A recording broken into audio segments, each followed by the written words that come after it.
Saudara Menteri Pendayagunaan Aparatur Negara dan Reformasi Birokrasi Syafruddin menyerahkan laporan hasil evaluasi akuntabilitas kinerja instansi pemerintah tahun 2018 untuk 174 pemerintah daerah wilayah 11.3 di Makassar, Selasa siang.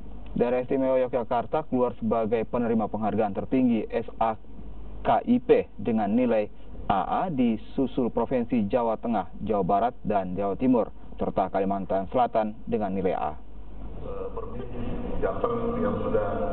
Penyerahan laporan hasil evaluasi akuntabilitas kinerja instansi pemerintah tahun 2018 untuk 174 Pemda di wilayah 3 diserahkan Menteri Pendayagunaan Aparatur Negara dan Reformasi Birokrasi Syafruddin.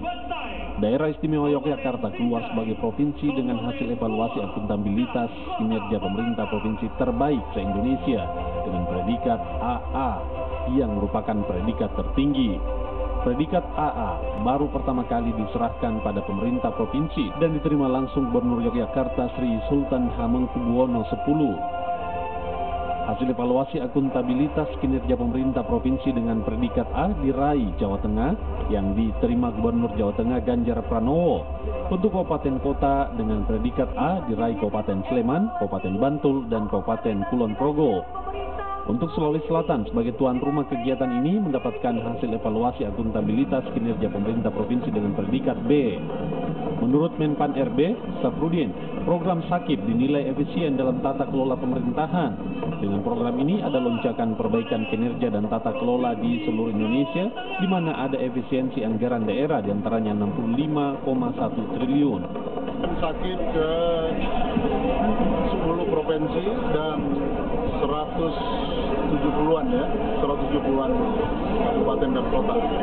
Ini wilayah ketiga. Kita bagi 3 wilayah. Wilayah pertama itu di Bandung, wilayah 2 di Banjarmasin, Kalimantan Selatan, kemudian Makassar wilayah yang ketiga. Efisiensi daripada jangkauan transportasi. Alhamdulillah kita sudah menyerahkan seluruh SAKIP kepada kementerian lembaga, kemudian pemerintah provinsi dan pemerintah kabupaten dan kota seluruhnya. Sementara daerah yang belum meraih SAKIP akan dilakukan asistensi oleh daerah yang sudah dianggap berhasil seperti DIY dan Jawa Tengah. Penyerahan laporan hasil evaluasi akuntabilitas kinerja pemerintah tahun 2018 untuk 174 Pemda di wilayah 3 meliputi 12 pemerintah provinsi dan 162 pemerintah kabupaten dan kota dari 12 provinsi. Arif Tirtana, Kompas TV Makassar.